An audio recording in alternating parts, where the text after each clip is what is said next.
continuidade ao nosso próximo vídeo dos doshas mistos, tá? Então, convido você a acompanhar comigo aqui. Então, vamos lá.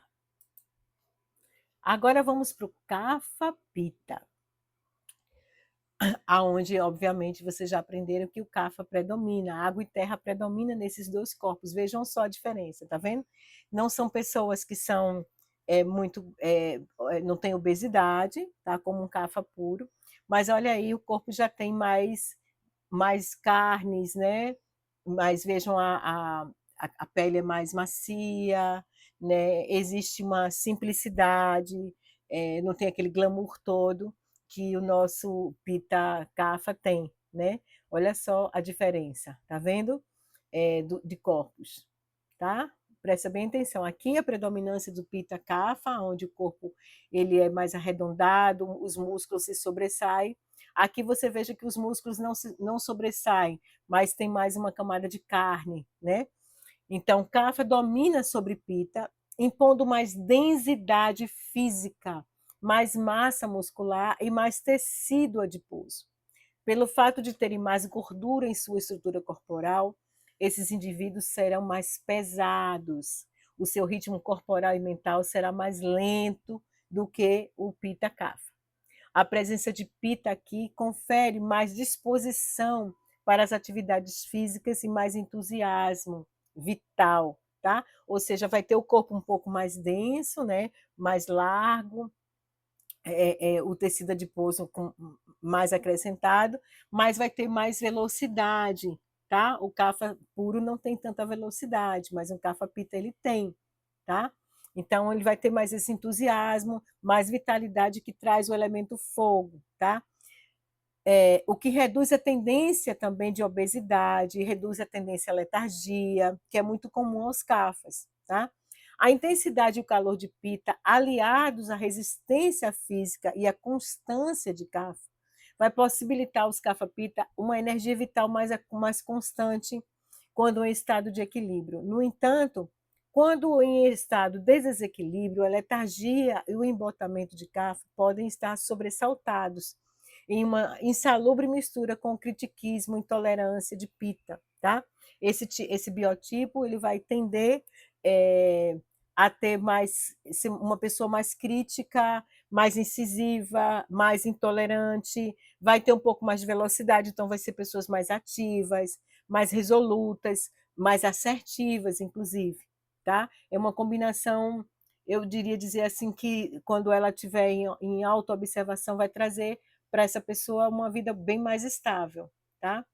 Então, todas as formas de vida combinam os três doshas, cada qual de maneira única, tá? Então, o momento em que o espermatozoide ele o espermatozoide do pai vai fecundar o óvulo da mãe, ambas as células vão carregar em si essa porcentagem específica de Vata, Pitta e Kapha, tá? No momento da vida do pai e da mãe, gerando assim uma porcentagem individual do novo ser, que determina para a Kriti, ou seja, a matéria, nossa natureza, o nosso ideal, independente da quantidade existente. Isso quer dizer que não é necessário ter 33,3% de cada dosha, não, para a nossa natureza ser boa. Toda prakriti é boa quando ela é equilibrada, tá certo? Então, por que eu estou dizendo isso? Eu comecei o nosso trabalho deixando claro para vocês que as pessoas, quando começam a ver as características do dosha, dizem assim, eu não queria ser kapha, eu não queria ser pitta, eu não queria ser vata, eu não queria ter essa mistura que tem agora, nesse momento. Como se um dosha fosse melhor do que o outro. E não é verdade. Eu convido vocês a olhar com carinho para essas constituições, para a sua constituição.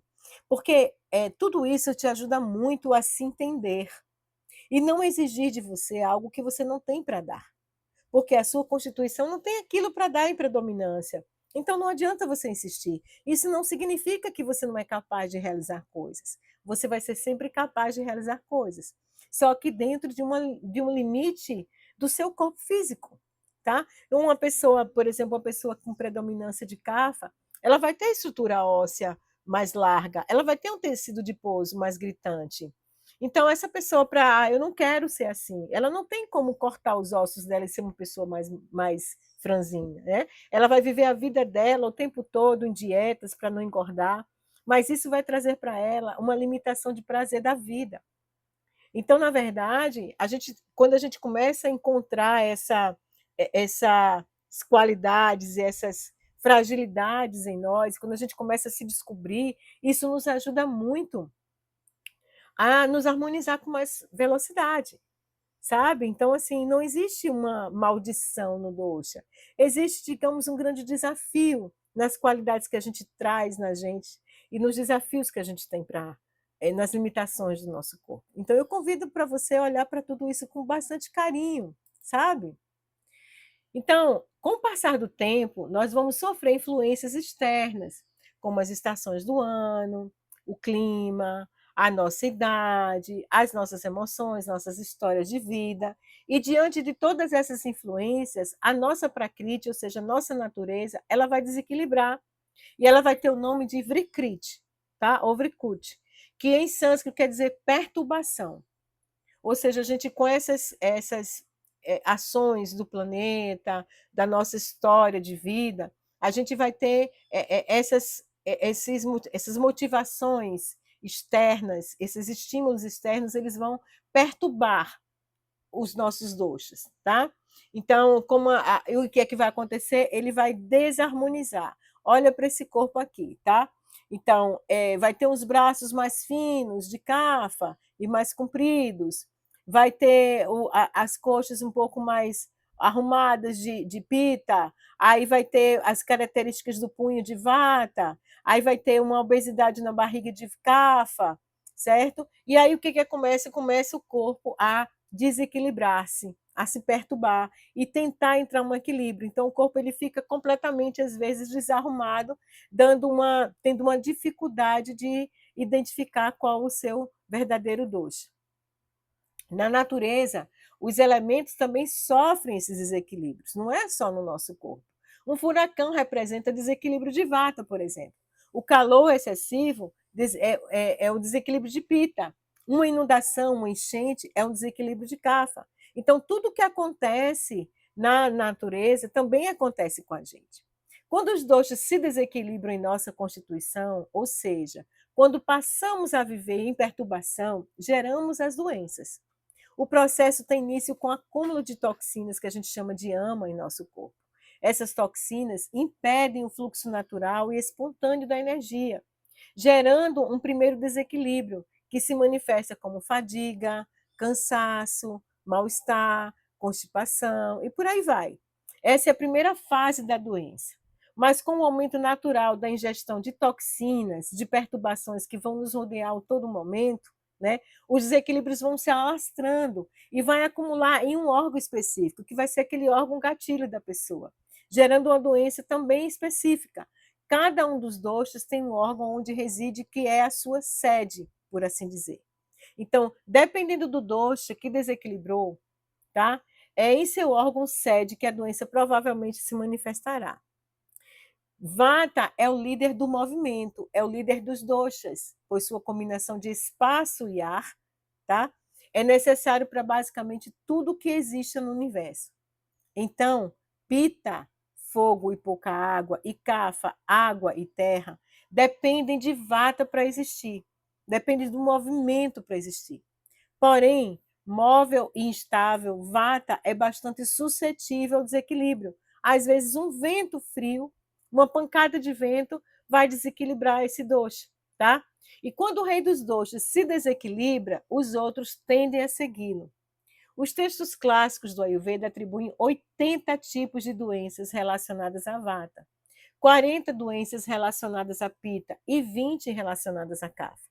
O bem-estar do ser humano depende do equilíbrio dessas energias, mas um ou dois deles tendem a se destacar, definindo traços da personalidade, do metabolismo e aparência física. O dosha que se destaca é aquele que dizemos ser o dosha da pessoa. Então, observa só, o entendimento da nossa Constituição nos traz mais consciência de quem nós somos, do que somos, e principalmente do que podemos e não podemos, devemos e não devemos fazer.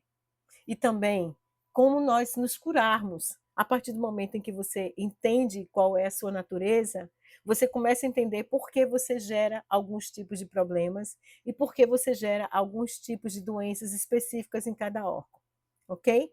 Então, aqui a gente finaliza o estudo dos doxas de uma forma geral, mas eu convido você a preencher os nossos questionários para que você possa ter uma ideia de qual o seu doce, certo? E continue explorando nessa plataforma que vai ter mais informações para vocês saberem quais são os órgãos gatilhos, para vocês saberem exatamente o que é bom para você e o que não é bom para você. Essa é a finalidade desse trabalho, ok? Gratidão e até o próximo encontro.